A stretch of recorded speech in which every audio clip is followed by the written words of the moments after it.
This is episode number 46 of the Fine Dining Podcast. Welcome to Baltimore. This is Mystery Meat's Fine Dining Podcast, helping foodies discover new restaurants and new friends. Here's your host, the founder of Mystery Meat, Seth Ressler. Hello and welcome to the Fine Dining Podcast. I'm your host. My name's Seth Ressler, and this is the podcast for foodies who love travel and travelers who love food. Here's how it works. Every week, we talk to a different person who is really knowledgeable about the food scene. Quite often, it's a food blogger. Sometimes, like today, we actually talk to a food event organizer. I'm really excited because not only are we going to Baltimore for the very first time, but we are also going to talk to the man behind the Beer, Bourbon, and Barbecue Festival. Three things that I love. And that is Greg Nivens, who's the founder of Trigger Agency. Greg, thank you so much for joining us. Thank you. I appreciate it, Seth. Great to be here. Yeah, this is going to be fun. Now, tell me a little bit about Trigger Agency. What is it exactly? Well, Trigger Agency, we're an event producer, basically. We produce events from New York to Nashville. We do over 30 events a year. All of them are food-related in some way. From all accounts, we're the largest producers of food and wine and beer festivals in the world that I have found thus far. Nobody does this as much as we do. All right, so we're going to talk to you a little bit about the city of Baltimore, and then we are going to talk to you about the Beer, Bourbon, and Barbecue Festival. But before we do all of that, I know you've got a trivia question for me. What is it? Yes, the trivia question is, what famous or very tasty Italian dessert has its heritage from Baltimore, Maryland? Famous Italian dessert that has its heritage from Baltimore, Maryland.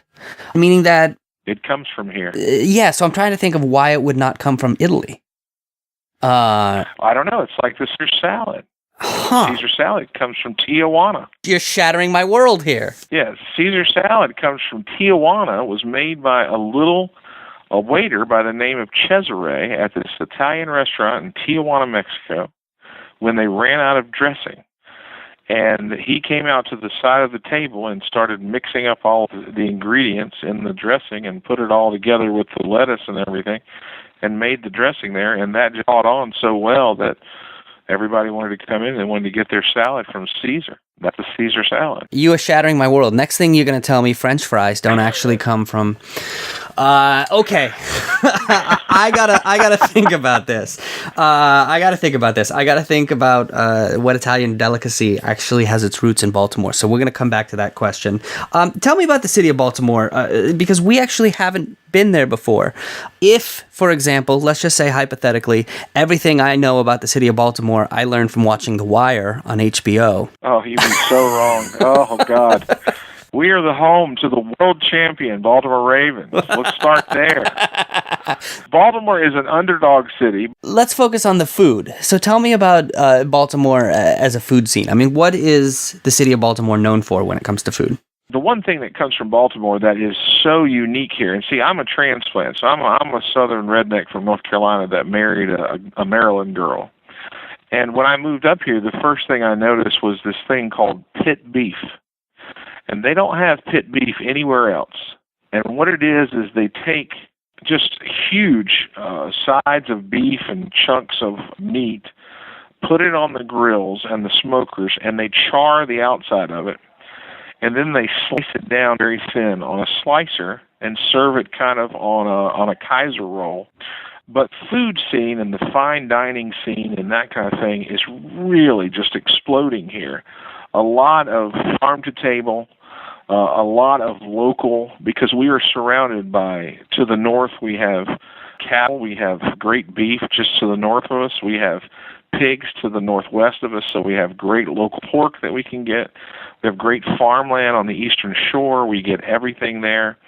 So there's a lot of local produce, local meats that are all sourced here, and you have some great, even beer recognized chefs here, like Spike at Woodbury Kitchen, and just there's lots of these young bucks that are here in this area, and it's made a fantastic map of the city. So let's say I'm coming in for the first time. I've never been. What neighborhoods would you suggest that I check out as a foodie? I would definitely try to hit Canton, Fells Point, Federal Hill. Those are three great, I'll say, waterside neighborhoods with lots of great bars and great restaurants. And then as you come into the city, I would probably try to come up to Hamden, go to Woodbury Kitchen, go to Birateca, go to the Market Table, go to Luigi's Deli and have a scooch sandwich, voted best sandwich in Baltimore for 2 years running, I think. Oh, that's not bad at all. Is Baltimore an easy city to get around with public transportation? Oh, absolutely. Very easy to get around. There's a Charm City Circulator, which is actually free. So it runs to all those places, and it's totally free. And that's the beauty of Baltimore. I mean, we're an hour from D.C., we're an hour from Philly, we're 2 hours from New York. It's this underdog city right on the water. It's gorgeous. And tell me about the food truck scene there. What's going on with the food trucks? The food trucks are really cool. They kind of get together and do this thing called The Gathering. Then sometimes it's fun because Washington, D.C., and they have joint events with the D.C. trucks and the Baltimore trucks. There are, every kind that you could name. Of course, you've got the chicken and waffle guy. We've got the grilled cheese guy. There's a cupcake truck. You mentioned the Baltimore waterfront. What is the waterfront like there? You have the Inner Harbor. The Inner Harbor 35, 40 years ago was all industrial. And so Baltimore was the famed city to turn the harbor around. And Rouse and Company, which are the builders and creators of great cities and great redevelopments, developed the Inner Harbor shopping complexes there. They took out all the industrial and put in this huge pathway for people to walk all around the harbor. The National Aquarium is there, so you can go and visit that. We have Columbus Center is there, and you can go and visit that. We have the National Science Museum, which is there, all within a big walking kind of a U shape. And then you have the paddle boats out there, and you can do that kind of thing or whatever. And then when you get past the Inner Harbor, then there's a pathway that you can walk all the way around, and it walks through Fells Point. It then goes around to Canton, but it's all on the waterfront. And then it goes around to Federal Hill on the other side where the American Visionary Art Museum is. And now, with all of this beautiful waterfront, people have moved homes in there, and so we have these gorgeous townhome structures. And so a lot of people live out on the water. It's just a beautiful place to go. If I'm a foodie, is there a best time of year to visit the city of Baltimore? I love the summer for food. Because you get fresh vegetables local, and you get fresh berries, and everything has its season. So, we're starting with cherries right now, and then we can get blackberries later around July 4th. So, I love the summer, and I think it's great. Thank you for telling us about Baltimore. We're going to come back, and we're going to talk about the festival that you put on, which goes on in a lot of cities beyond just Baltimore. That is the Beer, Bourbon, and Barbecue Festival. Also, we're going to find out the answer to your trivia question. We're going to find out what Italian delicacy has roots in the city of Baltimore in just a second. Okay, before we really dig into the Beer, Bourbon, and Barbecue Festival, I want to tell you about Taste Trekkers, which is another event that we've got going on. That is happening September 20th, 21st, and 22nd in Providence, Rhode Island. And it is an event for anybody who plans their vacation around food. Our goal is to have you come and discover a new place that you never thought about going, a new cuisine that maybe you didn't know about before, and we'll have you walk out and say, boy, I want to plan a trip to such and such because I think it's going to be such a wonderful dining and culinary experience. That's what it's all about. So if this is you, if you are the type of person who, when you're traveling to a new place, the first thing you do is figure out where to eat, who the hot chefs are, what the hot restaurants are, this is absolutely your event. You can get all the details at tastetrekkers.com, and we hope you'll come out and join us. Again, that's September 20th, 21st, and 22nd in Providence, Rhode Island. Tastetrekkers.com. It's going to be awesome. We'll see you there. We're talking to Greg Nivens. He is the founder of Trigger Agency, and he is the organizer of the Beer, Bourbon, and Barbecue Festival. Now, before we get to that festival, Greg, I do want to come back to your trivia question. So give it to me one more time. Okay, what iconic Italian dessert has some heritage here in Baltimore? So I'm just trying to think of the Italian desserts that I know. something like a tiramisu, a biscotti, a cannoli. Tiramisu. Ding, ding, ding. We have a winner. Oh, we have a winner. Really? That has roots in Baltimore. There you go. What? How? It's a controversy explored by many, many writers, including the Washington Post. But basically, a gentleman from Baltimore, who are originally from Italy, came here to Baltimore and lived in Little Italy. He then went back to Italy and created, because one night they ran out of desserts, and he created this dessert. His name is Yanacone, and he says that he created the tiramisu that really didn't catch on until 1954, when a book that came out that is called The Classic Italian Food, and it came out and said that he was, in fact, the creator. Now, there are other stories that trace tiramisu back to the times of the Medici and things of that nature, but there is really no proliferation of tiramisu until the late 50s, when this gentleman created it, and it just caught on like wildfire. Wow. So that is where it comes from. Shocking, isn't it? Yeah, I never would have guessed that. Let's turn to the Beer, Bourbon, and Barbecue Festival. First of all, tell me about the concept, because these are three things that I love. Tell me how you came up with this. Well, to start with, I'm a redneck, and that kicks it all off. We were talking in our office about launching a new event and launching another beer festival, because we did an Oktoberfest here in Baltimore. And I'd said, the thing I wish I had is what I don't have here in Baltimore is beer, bourbon, and barbecue. None of these things were very prevalent back then, and nowhere can I get sweet tea here the things I can't get in Maryland that I could get in North Carolina. I can't get Nice's sausage. I can't get cheerwine. I can get cheerwine now, but back 20 years ago I couldn't do that. I can't get pimento cheese. They don't really sell it. They used to not sell it. All of these things are coming slowly but surely. In other words, this was just a big scheme to bring all your favorite foods up with you because your wife made you move. Absolutely. And I'm not going to knock my wife, but she's not the greatest cook in the world. So yeah, all of these things that I really love, I just decided, hey, let's put it in a show, because I figured, if I really like it, then other people would like it too, and that's kind of how it started. And so we launched the first one here in Baltimore. Well, I didn't know at the time, but Maryland actually is the largest consumer of bourbon in the entire country.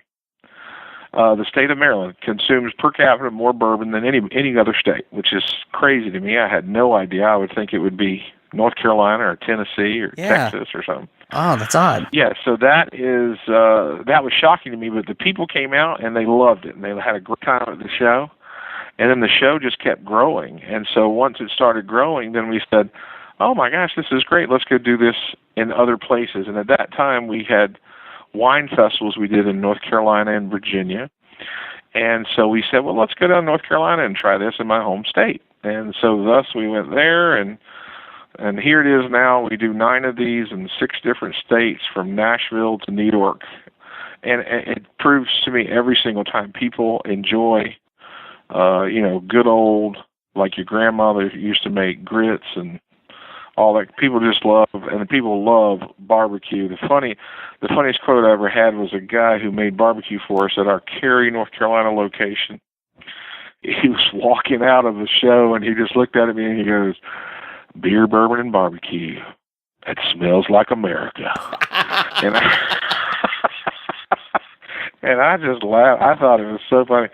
But, obviously he's right. And that's what people love. I mean, people like their barbecue. So let's talk about this. Who's cooking the barbecue at these events?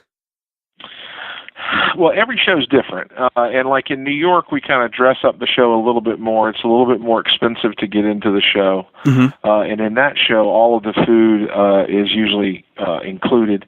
In our other shows, typically the food is not included, and your ticket just buys you unlimited beer and bourbon.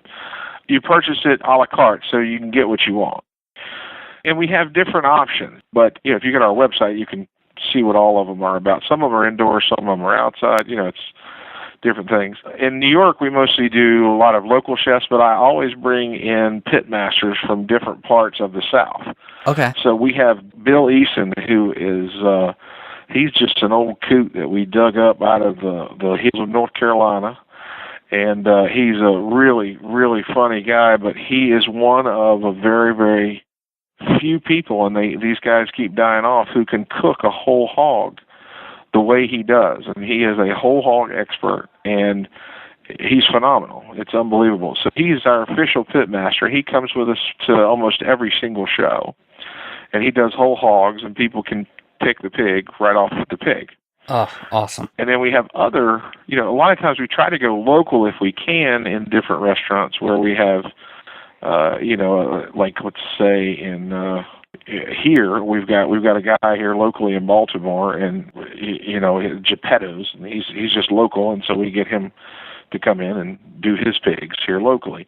In North Carolina, we try to get Max Speed Shop, which is local down there. In Nashville, there's a guy called Pig and a Poke.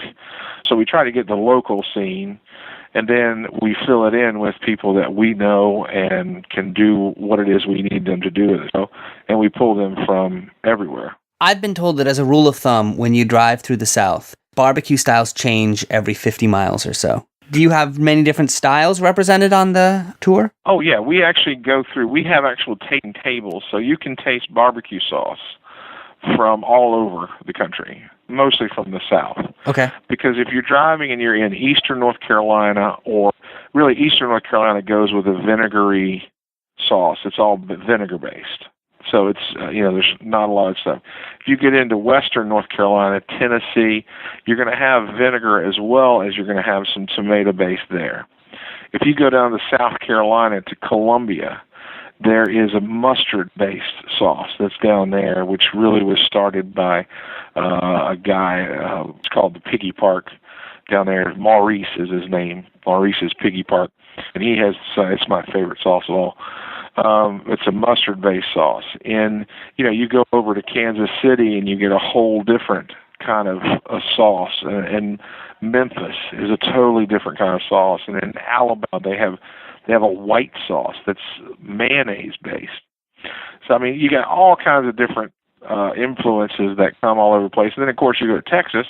Texas, everything's dry unless it's the brisket. And then the brisket, they're going to steam that in the smoker and get it, you want to get that moist with lots of fat on it and get the juices there. But everything out there is all a rub. It's not really about the sauce. Right. So, we represent that, and we show that. At the show, you can come in and taste. We have like little information sheets you can take, and you can taste the different sauces from all over the place. Now, do the cooking styles change as you go from region to region, too? The problem with barbecue is the government, okay? And I mean it in a funny way, but I don't mean it in a funny way. There's so many regulations.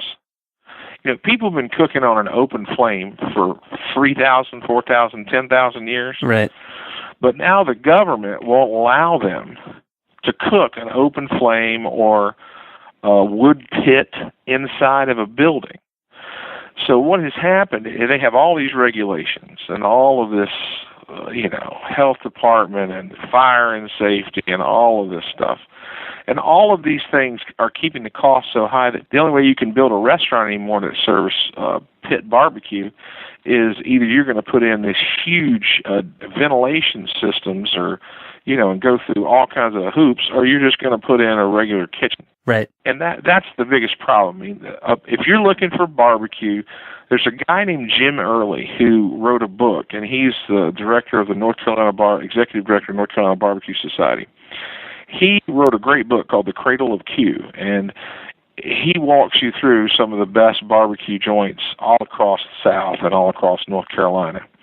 But the thing that you want to look for is if you go to a barbecue restaurant and you're driving down the road and they don't have a shack out back where they're throwing the wood in the fire or the stacks are not, blowing up, you don't want to go there. So all that is going to be it's a different process. And in America, when you talk about barbecue, you talk about smoke.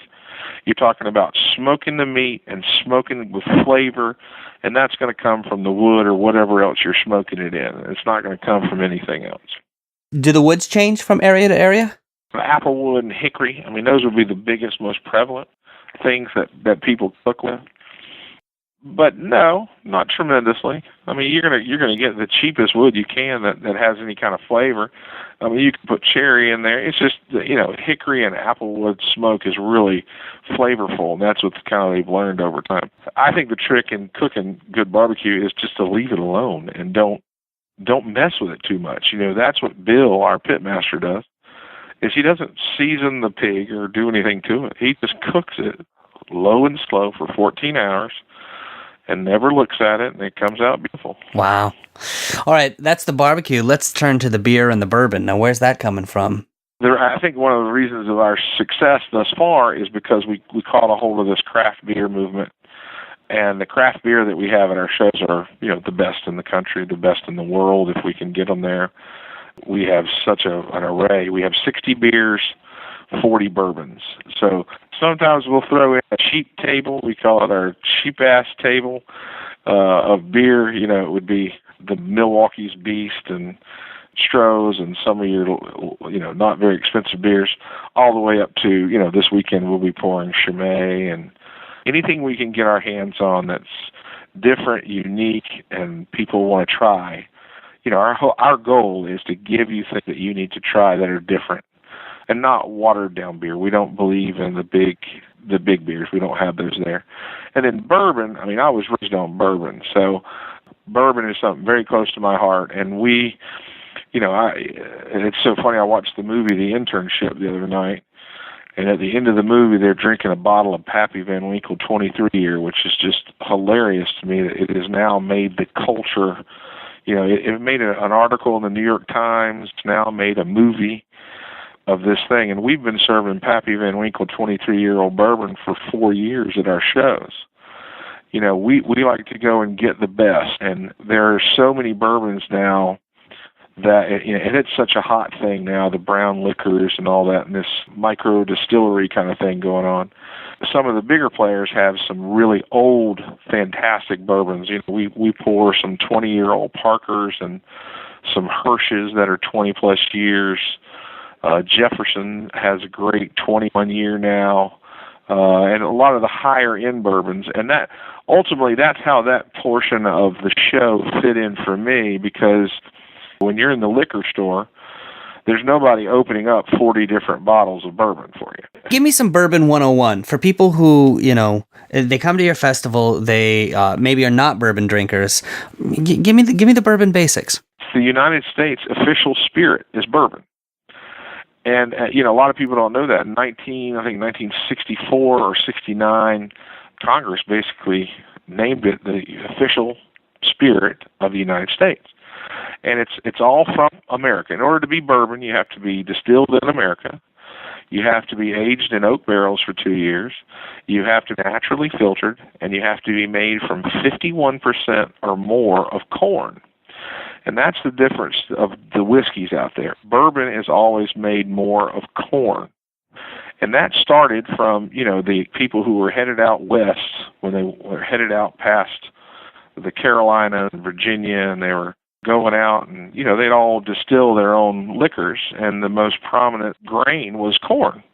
And so they started making this corn. And then when they were in the areas of Kentucky, they have the natural limestone there that in the rivers that make it so perfect, and they started making really, really, really good whiskey, and that all came from an area they called Bourbon, and that's really how bourbon. Then they did is they went down to New Orleans to sell it all, and they said, I want the good stuff. I want the bourbon. I want the stuff from Bourbon. And that, because at that time, New Orleans and Charleston were the two ports in the world. And so when they got down there, everybody wanted the good stuff, Bourbon County or wherever it was, or the Bourbon country. And that's kind of how it all started.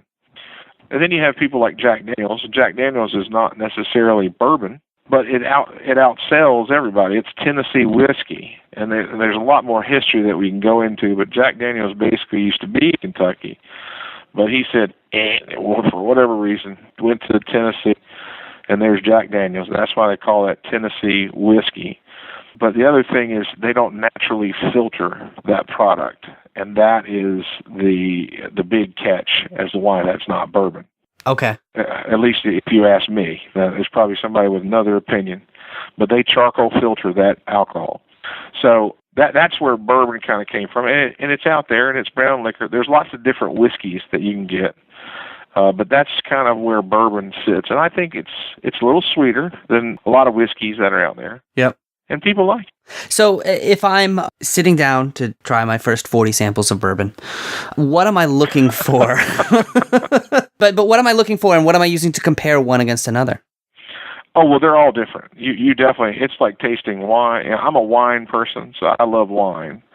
And I'm a bourbon person. And it's the same exact thing. When you taste a glass of wine and they have different profiles in the wine, you can taste whatever it is, if it's going to be grassy, if it tastes slaty, if you can taste honeysuckle, if you smell honeysuckle, the wines are going to have their own profile. Bourbon, same thing. You've got tannins, you've got leather, you can get some orange peel on them. You can get, tobacco. I mean, you can get lots of different flavors and profiles in bourbon. And if you come to one of our shows, the beauty is you can go around and you can taste them. Now, a lot of people don't like to try bourbon just like a shot of bourbon or anything like that, because it can be strong, so it can give you a little bit of burn on your throat. So, what I suggest with that is either you start off trying it with maybe mixers. So you start off with a bourbon and Coke or a bourbon and ginger. Then you can step down to, something like a Manhattan or a mint julep, where you're putting some type of sugar water or water just to do it. And then you could probably progress down to just water. Then you can progress down to just ice and bourbon. And then ultimately you can just drink the bourbon straight with no problems. But you want to try different ones so you can find one that works well for you. My wife is a great example. She was not a bourbon drinker. Never had a glass of bourbon until she went to my grandparents' 50th wedding anniversary. And we have bourbon at everything in my family. So she was there, and she tried bourbon, and she was like, "Ew, this is horrible." Well, we went to tour bourbon country, and we went on the bourbon trail, which is fancy, and I highly suggest everybody do it. It's so cheap and fun. And where does the bourbon trail run? Oh, it's all around Louisville. You just have to go down to Bardstown. You could do the whole thing in 2 days. You fly in and out of Louisville. Okay. But my wife, we went to Wild Turkey, and Wild Turkey used to have, and still has, their American honey bourbon. And it's a honey-flavored liqueur, and they call it American honey. And everybody has one now. A lot of people do flavored bourbons or infused bourbons. And she tried it, and I swear she drinks that stuff every night now, because it's really sweet for her, and she loves that sweet edge to the bourbon. But it helps relax her, and it's just a really nice end-of-the-day kind of thing. Nice. You're going to try different types of bourbon. They all have different flavor profiles. And like my Pappy Van Winkle 23 that I like to drink, the reason I love it is it's very mellow. It's not harsh. It's 23 years old. It's very concentrated. It's a very complex bourbon because it gets all of its age from those oak barrels. But it is so smooth going down. You're just blown away with it.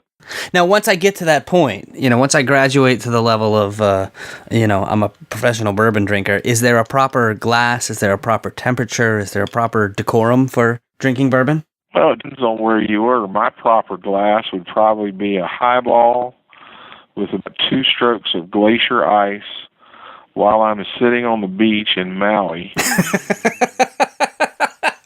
To me, that's the perfect temperature.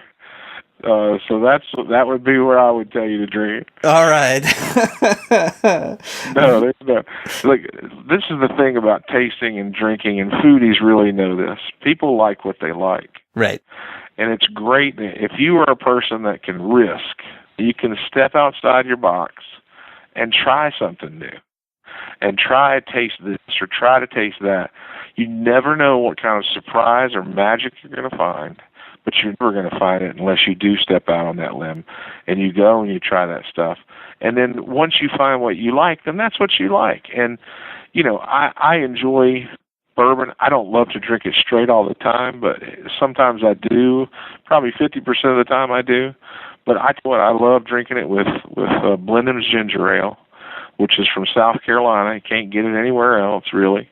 And it's the best ginger ale in the world to me. So I like it over ice like that. I also like it. I like a cooler bourbon versus warm bourbon. But that's just me. I'm different than everybody. Everybody else is going to have a different thing, and I don't. People need to do their thing and have fun. And that right there is the reason that people should come out to the beer, bourbon, and barbecue festivals to figure out what they like. Absolutely. We'll give you 40-plus different things you can try, and I'm sure you're going to like one of them. Thank you so much for telling us about the festival. Are you ready to play a little game? Sure. Let's go. Here we go. This game is called Out of the Frying Pan. I'm going to ask you for a series of rapid-fire recommendations. Just tell me the first thing that comes to your mind. You ready? Go. In Baltimore, do you have a favorite spot for outdoor dining? Oregon Grill, way north of Baltimore in horse country. They have a beautiful outdoor dining spot, patio that's fully covered under a canopy of gorgeous, gorgeous, best food in town. Robert Parker, whom you know, who's the wine person, is often there at the bar. So great outdoor dining. You mentioned the Italian delicacy tiramisu that comes from Baltimore. Do you have a favorite Italian restaurant to go to? I'm going to say Gia's. And I'm going to say Gia's Cafe in Little Italy. Of course, we have Little Italy here, which not everybody has. And she makes some of the best meatballs and gnocchi. Unbelievable. Second only to the Italian festival that happens once a year where all the little old ladies cook in the basement of the churches. All right. Do you have a favorite local microbrew? Oh, absolutely. Heavy Seas. Heavy Seas, Loose Cannon. Actually, Black Cannon would be my favorite, but Black Cannon is seasonal and we don't have it all the time. But Loose Cannon is just a fantastic IPA. It is just the best beer, local, made here in Halethorpe, Maryland. They're at every bar you go to. Get you a Loose Cannon. Do you have a favorite barbecue restaurant there in the city of Baltimore? Here in Baltimore, only good barbecue I can recommend is Andy Nelson's Barbecue in Cockeysville, just north of the city. They actually have really good sweet tea, and I suggest the brisket. All right. Do you have a favorite place to go to for an original cocktail? For an original cocktail, go to the Woodbury Kitchen. They have a great set of bartenders, and they make up new seasonal drinks all the time. If I can't make it to the Woodbury Kitchen, I go to Landmark Theaters, which is down in Harbor East. And Jenny, who is the number one bartender in the city of Baltimore, she will make you anything in the world. She always invents stuff that are tied to the movies because you can get a drink going into the movie. It's great. All right, final question. You do over 30 of these events a year, so you're the expert. Do you have a favorite foodie event in the city of Baltimore that you don't run? That I don't run. Oh, my God. That would be hard to do. I would definitely say if I had a food event, I'm going to say it's the Italian Festival because you have homemade limoncello. You've got the little old ladies cooking the best homemade pasta, homemade meatballs in the basement of these churches. There's 3 churches down there, and they all cook. And then you have some guys that make their own wine, and you get to taste some of that. And so I would say it's probably one of my favorite foodie events that I don't run. All right, great. Thank you very much. Thank you for playing. That was Out of the Frying Pan, and you survived. You did fantastic. Yay! Greg Nivens is the organizer of the Beer, Bourbon, and Barbecue Festival. It's all over the South and the East Coast. You are coming up June 14th and 15th in National Harbor, Maryland, August 2nd and 3rd in Cary, North Carolina, September 21st in Reston, Virginia, and November 2nd in Nashville, Tennessee. Did I miss any? No. All of our shows can be found at drinkeatrelax.com. And you've also got the website beerandbourbon.com, correct? Those are all of our beer and bourbon festivals, absolutely. Well, thank you so much for joining us. I really appreciate you taking the time. I learned a lot. This was fantastic. Anytime. You need to come down here. I'm in. Well, you got 3 of my favorite things there, so I definitely will. Thank you very much, Greg Nivens, for joining us. My name is Seth Ressler. A couple of show notes before we go. First of all, we've got the Taste Trekkers Food Tourism Conference happening in Providence, Rhode Island this September 20th, 21st, and 22nd. You can find all the details at tastetrekkers.com. You can find links to many of the things that we mentioned in this podcast on our website at mysterymeat.org/podcast. While you're there, you can subscribe to the podcast in iTunes, leave a review. You can also follow us on Facebook and Twitter. And finally, if you are a food blogger or food event organizer, you want to come on the podcast and tell us all about the dining scene in your city, we would love to hear about it. Just click the Contact Us link and send us an email. Thanks so much, and we'll talk to you next time. This has been Mystery Meat's Fine Dining Podcast. You can find links to the websites mentioned in this episode at mysterymeat.org/podcast. Thank you for listening.